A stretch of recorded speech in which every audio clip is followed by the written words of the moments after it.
प्रभु यीशु मसीह के नाम से आप सबों को जय मसीह। और इस नए वीडियो में आपका स्वागत करता हूं। और आज जो मैं बताने वाला हूं 5 नवंबर 2023 को एक हमारे क्षेत्र में महिला सम्मेलन मनाया गया, जिसमें हमारा वक्ता के रूप में प्रो पास्टर विष्णु कुमार को रखा गया। और उसने बहुत ही बेहतरीन तरीके से हम सबों को परमेश्वर के वचन को समझाया, जिसमें विषय रखा गया उद्धार पाने के लिए मैं क्या करूं। जी हाँ मेरे दोस्तों, और इसमें जो हमारा प्रो पास्टर विष्णु कुमार है, बहुत ही बेहतरीन तरीक़ा से मेरे प्रियो समझाया है। और इसमें 2 प्रकार के उद्धारों को बारे में बताया है, जिसमें एक शारीरिक उद्धार क्या है और आत्मिक उद्धार क्या है। जी हाँ मेरे प्रियो, और इसमें जो महत्वपूर्ण बात है जो अंत में हमारा वो वक्ता साहब ने बताया है, जिसमें 6 पॉइंट लिया था, और वो आपको आखिरी में मिलेगा मेरे प्रियो। ये वीडियो थोड़े से लंबा हो सकता है, लेकिन इस वीडियो को आप शुरू से अंत तक जब आप सुनेंगे मेरे प्रियो, बहुत ही आपके लिए आशीषित होगा मेरे प्रियो। इस वचन को, इस संदेश को, इस वीडियो को आप एक बार ज़रूर सुनिएगा, और आप इस वीडियो को अपने दोस्तों तक शेयर कीजिएगा और सब्सक्राइब कीजिएगा। प्रभु आप सबको आशीष करे। मैं पूछना चाहता हूं कि उद्धार क्या है? उद्धार क्या है? तो हम आइए वचन पढ़ते हैं, उसके बाद हम इसका एक्सप्लेन करते हैं। तो जैसा कि बैनर में लिखा हुआ है, प्रवृत्तियों का काम उसका 16 अध्याय 30 पद तक हम पढ़ेंगे। पढ़ना आरंभ करते हैं, उसके बाद आगे बढ़ते हैं। वचन में इस प्रकार से लिखा है,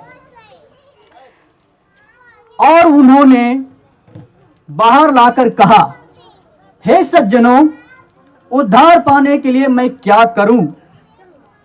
यहां एक प्रश्न करता है। किससे करता है पता है? यह प्रश्न करने से पहले एक सवाल आता है। क्या सता है कि किससे बात कर रहा है? यहां पर मैं बताना चाहता हूं कि परमेश्वर का दो दास पौलुस और सिलास वहां पर मौजूद है। और यह कहां घटना हो रहा है? उस दरोगा के परिवार में घटना हो रहा है। इससे पहले क्या कारण हुआ, क्या घटना घटा जो आज वो दरोगा उस प्रभु के दास को बोल रहा है कि मैं उद्धार पाने के लिए क्या करूं? इससे पहले एक बड़ी घटना हुई थी।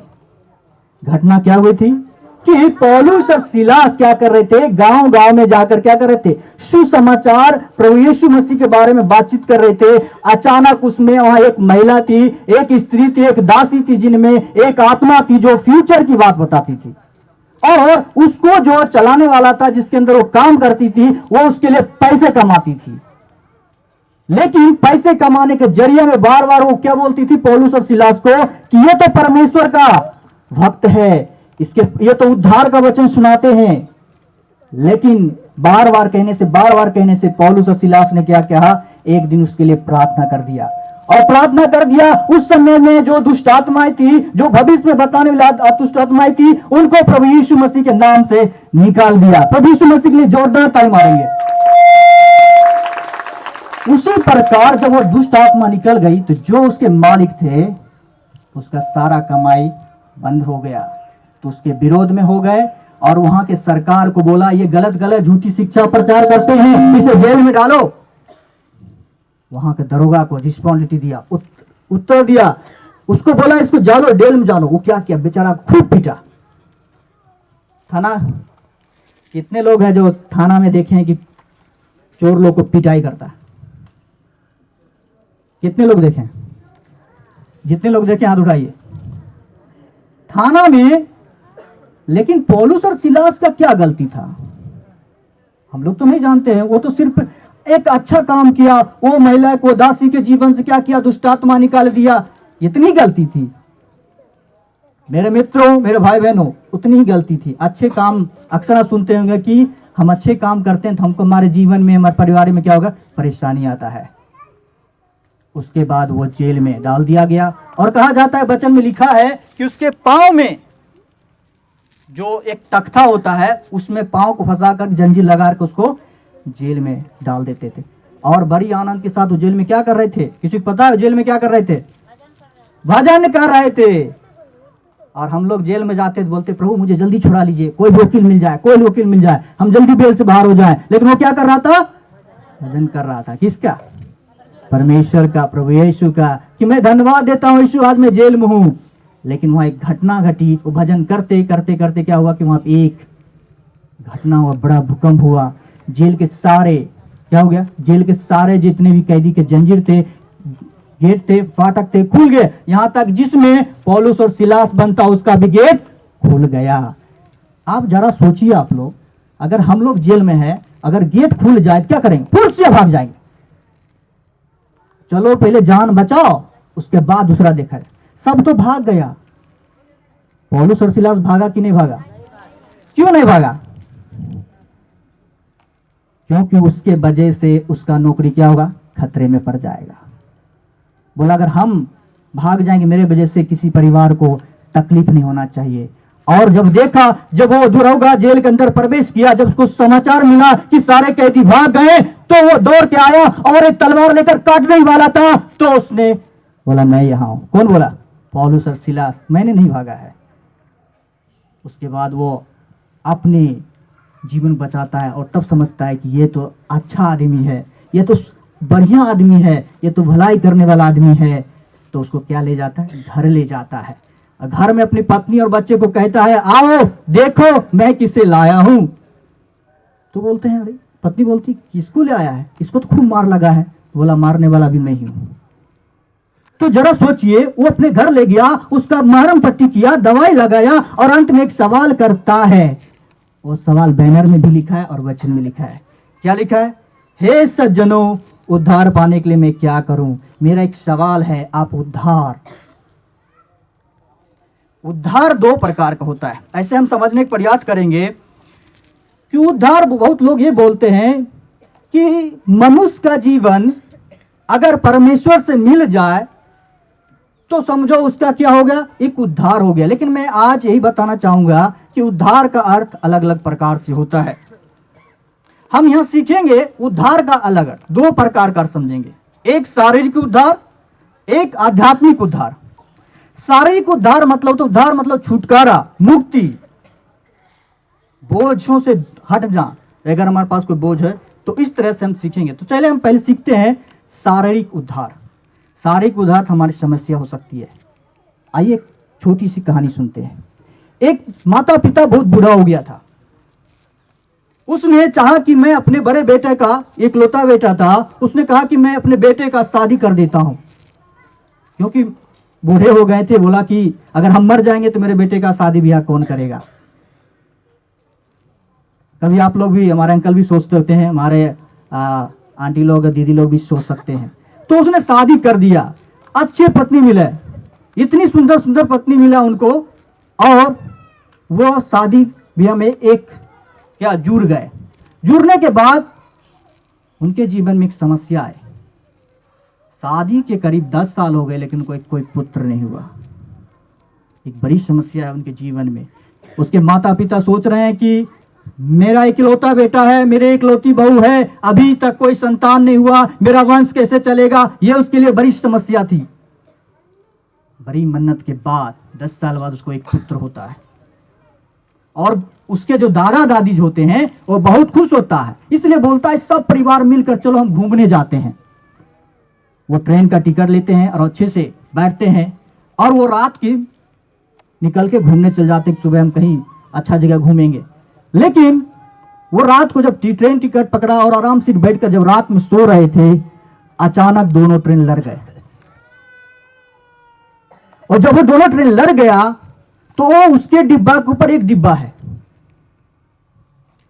बाद में उस लाश को निकाला गया तो उसके दादा दादी मर चुके थे, और उस बेटे का जो पिताजी था वो भी मर चुका था। लेकिन मां बेटे को कैसे बचा, नहीं बचा, मुझे पता नहीं, लेकिन मां बेटे बच गया।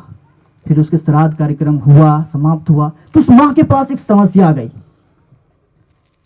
मेरे पास क्या करें? मुझे बच्चे का पालन है, मेरे ससुर गुजर गए, मेरे पति गुजर गए, अब मेरे पास क्या होगा, मैं कैसे? उसने काम करना शुरू किया। उसने एक होटल में काम किया। वो महिला कष्ट उठाने लगी, उसको जो होटल में काम करती थी उसका साफ सुथरा काम था, वो साफ सुथरा करने लगी। और कुछ सालों के बाद पता चला कि जब उसका बच्चा बार बार बीमार पड़ रहा है तो उसने डॉक्टर से दिखाया, तो डॉक्टर ने बोला उसके हृदय में छेद है। वो महिला सोची, जब डॉक्टर पास इलाज किया, सारा टेस्ट हुआ, एक्सरे हुआ, अल्ट्रासाउंड हुआ, सब कुछ हुआ, जब डॉक्टर बताया कि आपके बेटे के हृदय में छेद है, वो महिला क्या कर सकती है? उसके मन में बहुत प्रकार की सवाल, बहुत प्रकार की इच्छा है कि मैं अपने पुत्र को कैसे बचाऊं, कैसे बचाऊं, कैसे बचाऊं। मेरे पास उतने पैसे नहीं हैं, इसलिए वो बार बार अपने होटल मालिक से कहता था कि आप मेरा पगार बढ़ाइए, मेरा बच्चा बीमार है, मैं उसके इलाज कराना चाहता हूं। लेकिन होटल मालिक बोलता है जितना आप काम करते हैं उतना पैसा तुम्हें दे रहा हूं। एक समय ऐसा आया है वो बेटा बार बार बीमार पड़ते गया, वो अपने गांव चला गया, काम छोड़ के घर चला गया। और उस जगह ये सोच रहा था कि मैंने कौन सा पाप किया, मैंने कौन सा बुरा काम किया जिस कारण से यार हमारे बच्चे को हृदय में छेद हो गया। एक समय आया जब उसके बच्चों को काफी सांस लेने में तकलीफ होने लगी, उसके मां रोने लगी, उसके गांव समाज भी रोने लगा। सब सोच रहा था कि क्या होगा, मेरे बच्चे बचेंगे या नहीं बचेंगे, मुझे पता नहीं, इससे मैं कैसे छुटकारा पाऊं। तभी वहां एक महिला आई, उसने देखा क्या कारण है, क्या भीड़ है, क्या लगा हुआ है। उसने जाकर देखा बच्चे सांस लेने में उल्टा सांस ले रहा है। वो देखा तो पूछा क्या हुआ, बोला कि इसके हृदय में छेद है, ये हमारे बच्चे अभी उल्टे सांस लेने लग रहे हैं, ये बच्चे हमारे बचेंगे नहीं, हम क्या करें। बोला मैं प्रार्थना करूंगा। पता है वो कौन है? वो यीशु मसीह की परिचारिका है। और वो जब प्रार्थना करती है तो जो उसका उल्टा सांस होता है वो सांस सीधा चलने लगता है। यीशु मसीह के लिए ताली मारे। इस मां बहुत खुश हो गई कि मेरा बच्चा अब जीवित हो जाएगा। उसने उसका वचन सुनना आरंभ किया धीरे धीरे। तो ये शारीरिक छुटकारा है। अगर हमारे और आपके जीवन में ये समस्या आता है तो हम छुटकारा पा सकते हैं। जिस प्रकार बहन ने उसके लिए प्रार्थना किया, उसका बच्चा के जीवन में सांस आ गई। यह है शारीरिक, छूट सकता है, बीमार ठीक हो सकते हैं, हमारा उल्टा सांस ठीक हो सकता है। लेकिन मैं ये शारीरिक उद्धार की बात करूं, उसके जीवन में क्या था? अगर समस्या से छुटकारा है, पाना है, मुक्ति है, वो भी एक प्रकार का उद्धार है। लेकिन मैं आज आप लोग को ऐसे उद्धार के बारे में बात करना चाहता हूं जो दरोगा किससे पूछ रहा है? पौलुस और सिलास से। वो उद्धार शारीरिक नहीं है, वो उद्धार आध्यात्मिक है। मेरा एक सवाल है आप लोग से, उद्धार इंसान को पाना क्यों जरूरी है? मैं जो बात करने जा रहा हूं वो है आध्यात्मिक उद्धार। उद्धार इंसान को क्यों पाना जरूरी है? वचन क्या एक जगह कहता है, क्या कहता है आप लोग के बारे में? परमेश्वर क्या कहता है?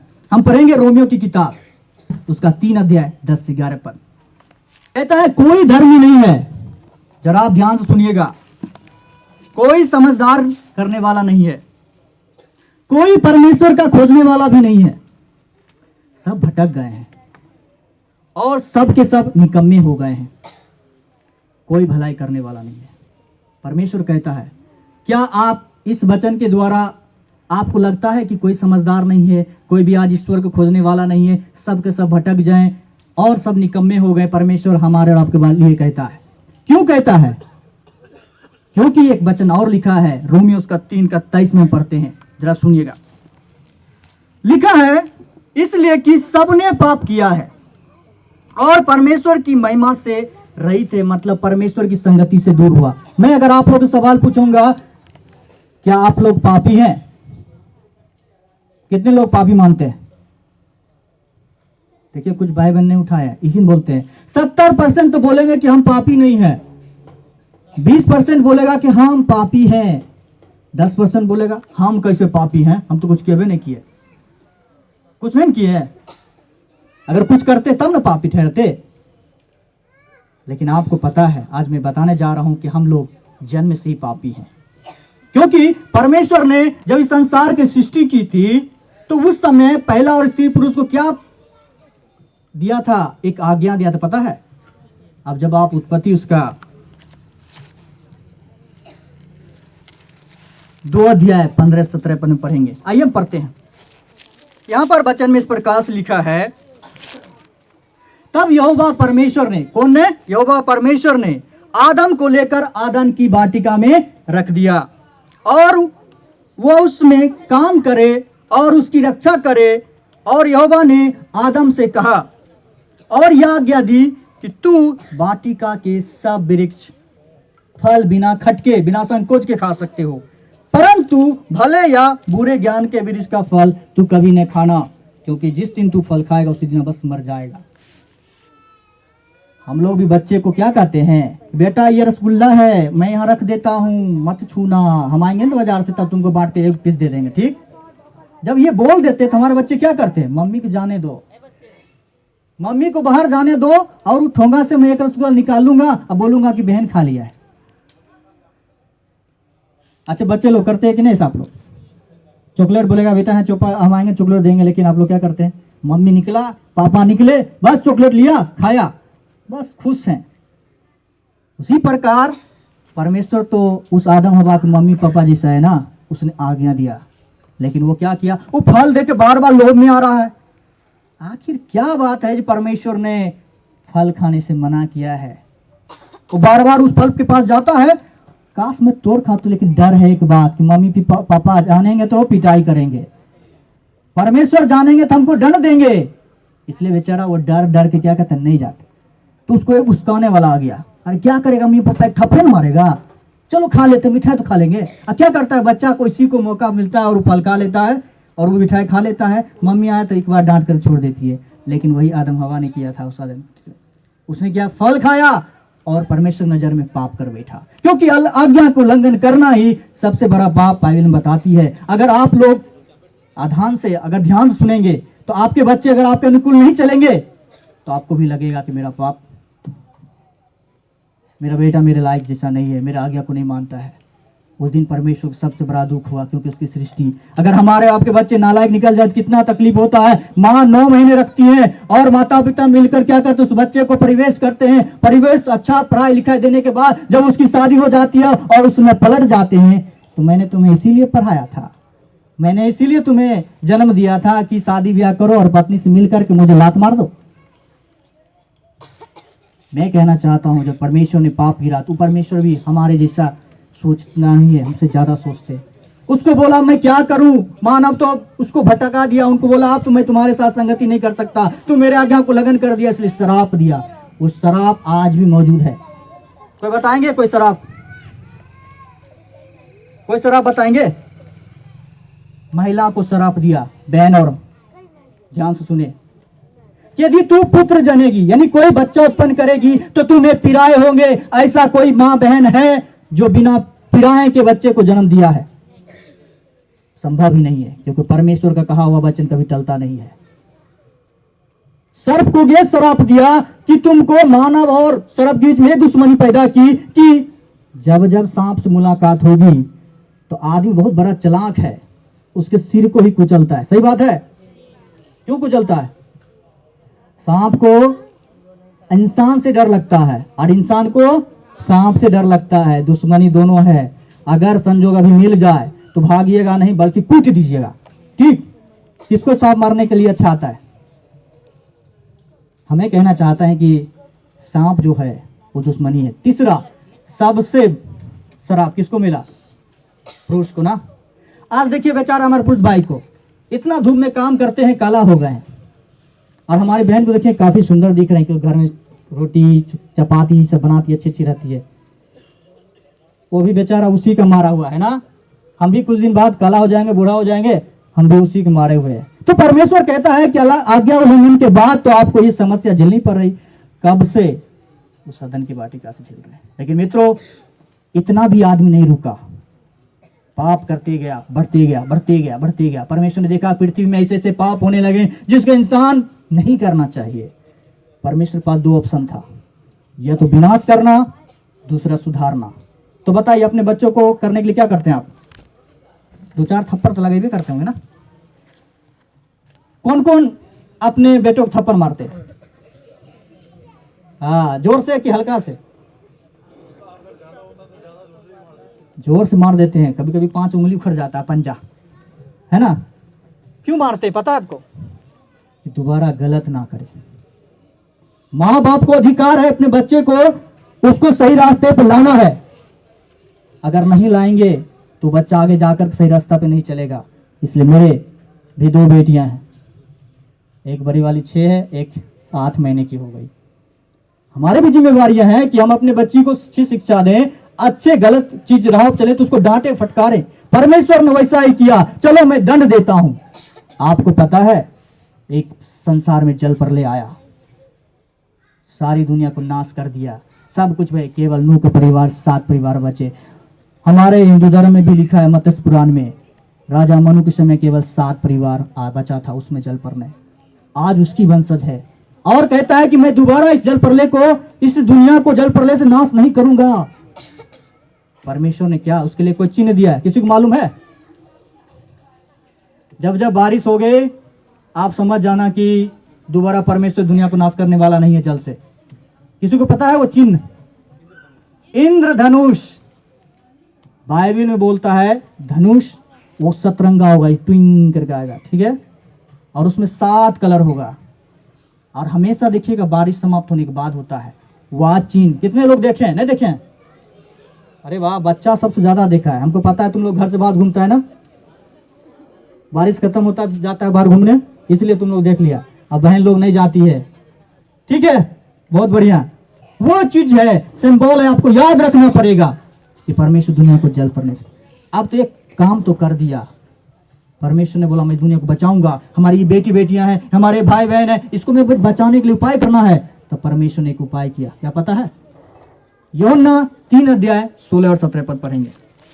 क्योंकि परमेश्वर ने जगत से ऐसा प्रेम रखा कि उसने अपना इकलौता पुत्र दे दिया, ताकि जो कोई विश्वास करे वो नाश ना हो परंतु अनंत जीवन पाए।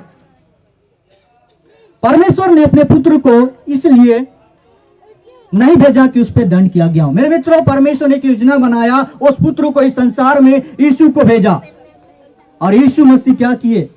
हमारे राप के लिए क्या किए? प्राण कर दिए। एक मां की कहानी में बताना चाहता हूं। एक मां जो जन्म देने वाली थी एक बेटी की, उसके पति काफी खुश थे कि हमारे बीच में एक पुत्री आने वाली है।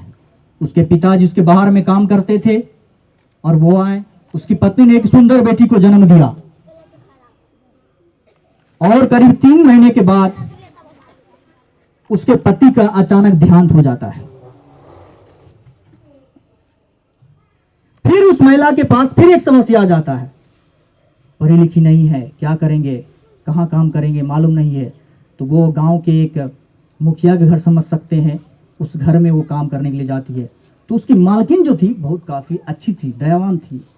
उसने उसको बताया, ठीक है तुम्हारा पति का देहांत हो गया, चिंता मत करो, तुम मेरे घर में खाना बनाओ, साफ सुथरा करो, पूरी इस बच्ची की जिम्मेवारी मैं लेता हूं, जब तक इसका पढ़ाई लिखाई, इसका शादी ब्याह की जिम्मेवारी मैं लेता हूं।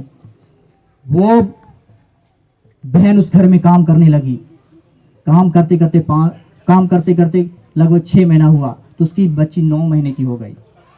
लेकिन अचानक उस घर में आग लग गया। हमेशा वो माँ क्या करती थी, अपने बच्चे को पास में रखती थी और पास में रखने के बजाय उसे हमें ध्यान में रखती थी। लेकिन जब आग लगा उसको कुछ समझ में नहीं आया, और जब समझ में नहीं आया तो क्या किया, वो निकल के भाग गई। जब निकला, आग बहुत ज्यादा पकड़ लिया तो उसको लगा कि मेरी बेटी तो अंदर है। आग इतनी लग गई, उसके सारे लोग रोक ले, बोला कि नहीं मैं अपनी बेटी को बचाऊं, मेरी इकलौती पुत्री है, मुझे बचाना ही होगा। वो सबको छोड़ छाड़ के कहां गई, वो किचन में गई और उस बच्चे को उठाई। तब तक वो निकलते निकलते अपने बच्चे को कपड़ा में लपेट करके वापस आया, तब तक वो महिला जल चुकी थी। बच्चे तो बच गए, महिला हॉस्पिटलाइज हुआ, 6 महीना ट्रीटमेंट हुआ, लेकिन उसकी चेहरा बहुत ही जल गया था, बहुत ही जल गया था। जब घर लौटी, 6 महीने उस पुत्री ने काफी झेला, डिब्बे का दूध पिया। जब आया तो जब वो बच्चा उसके गोदी में जाता है तब तक रोने लगती है, क्योंकि उसका फेस, उसका शरीर क्या है, पूरा जल गया है। धीरे धीरे वो अपनी माँ से दूर रही तो उसकी माँ लेकिन उसका पालन पोषण करता है। जब वो बड़ी होती है, 3 साल की होती है, तो उसको उससे डर जाती है, उसके पास नहीं जाना चाहती है। इसी तरह से उसका पढ़ाई लिखाई सब उसका मालकिन करता है और वो धीरे धीरे अपनी माँ से दूर हो जाती है। तो जब बड़ी हो जाती है तो उसकी शादी लग जाती है। शादी जब लग जाता है तो उसकी शादी वो अपनी माँ के बोलती है, कौन, मालकिन माँ को, कि मेरे शादी में ये घर से बाहर नहीं आएगी, ये घर में ही रहेगी, इससे हमको कोई मतलब नहीं, ये आएगी तो मैं शादी ब्याह नहीं करूंगी। उसकी माँ बोलती ठीक है। शादी होता है, जब विदाई का समय आता है तो रोती है, उसकी मालकिन रोती है, लेकिन इसको माँ का रहा नहीं जाता।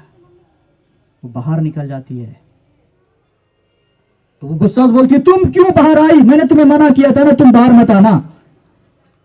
तो मालकिन रहा नहीं गया, उसने बोला, बेटी सुन, मैं तो पालने वाली माँ हूं, जन्म देने वाली माँ ही है, इससे क्यों नफरत करती है। आज इसकी जो चेहरा है, जो इसका चेहरा जला हुआ है, इसका कारण तुम ही हो। तुमको बचाने के लिए इसने अपने पूरे चेहरे को जला लिया और रियलाइज करता है मेरे। उसी प्रकार प्रभु यीशु मसीह, आप ध्यान देते होंगे कि हमारे और आपके लिए क्या हुआ, मारे गए, हमारे प्रेम के लिए मारे गए मेरे मित्रों। इसलिए आज मैं ये कहना चाहता हूं कि सारे के साथ साथ हमें आध्यात्मिक सुधार भी जरूरत है।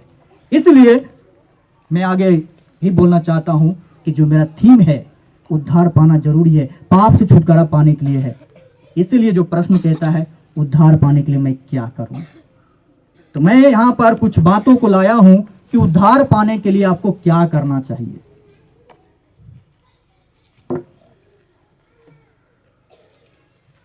तो पहला बात हम सीखेंगे, ठीक है, क्योंकि वचन में एक प्रकार से लिखा है कि अगर हम उद्धार नहीं पाएंगे, पाप से छुटकारा नहीं पाएंगे, क्योंकि बाइबल कहती है कि पाप की मजदूरी तो मृत्यु है, जैसे रोमियो 6:27 में लिखा है। अगर आप पापी मर गए तो आपको दंड मिलेगा और फिर आपका न्याय होगा। उससे बचने के लिए हमें उद्धार पाने की जरूरत है।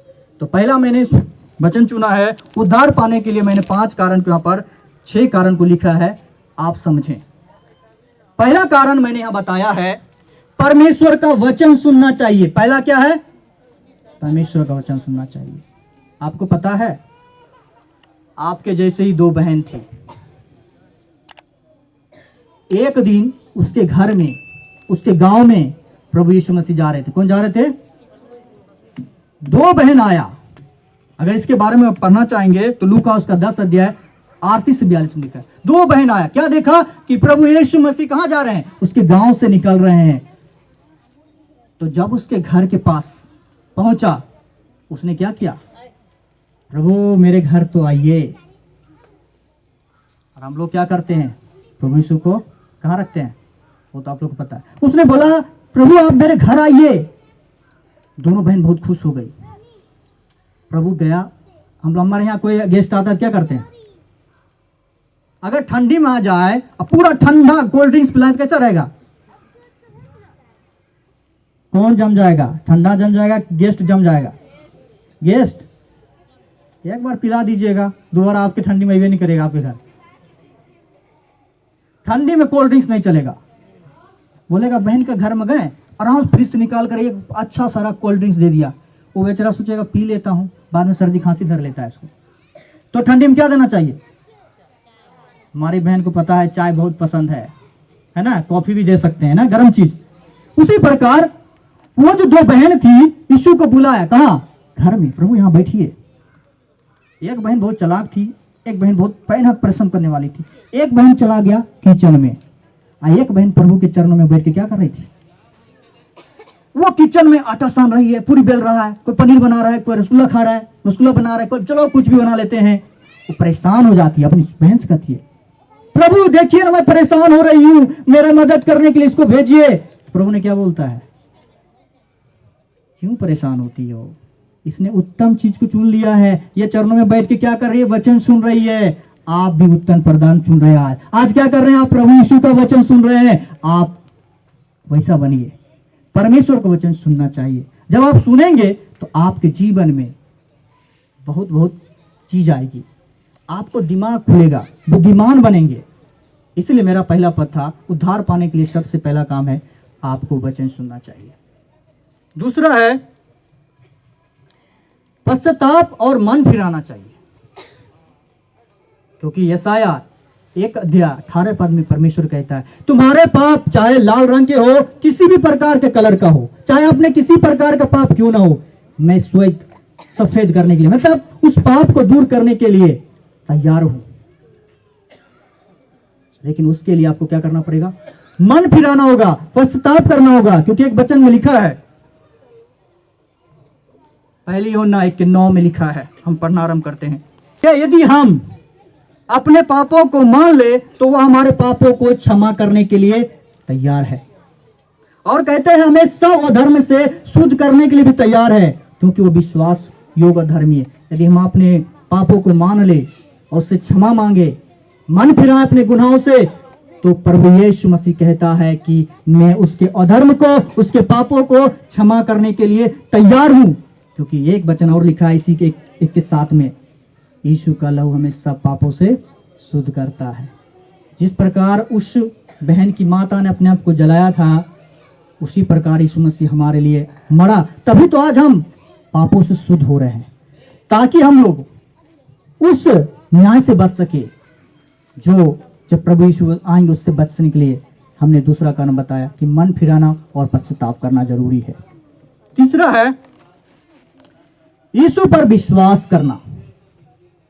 रोमियो 10 अध्याय उसका 9 पद हम पढ़ेंगे, यदि अपने मुंह से यीशु को प्रभु जानकर अंगीकार करे और अपने मन से विश्वास करे कि परमेश्वर ने उसे मरे हुए में से जिलाया, तो निश्चय उद्धार पाएगा। यानी आपको सर्वप्रथम किस पे विश्वास करना है? यदि उद्धार पाना है तो यीशु पर विश्वास करना ही होगा।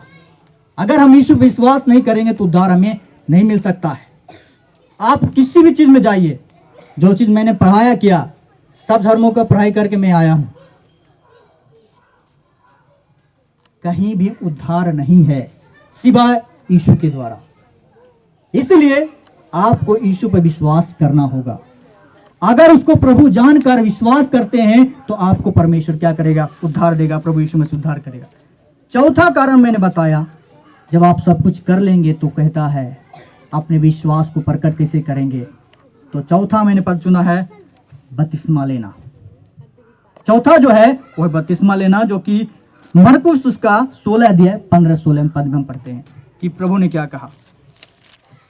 वचन में इस प्रकार से लिखा है, उसने उससे कहा, तुम सारे जगत में जाकर सारी सृष्टि के लोगों को सुसमाचार सुनाओ, जो विश्वास करे और बपतिस्मा ले उसी का उद्धार होगा।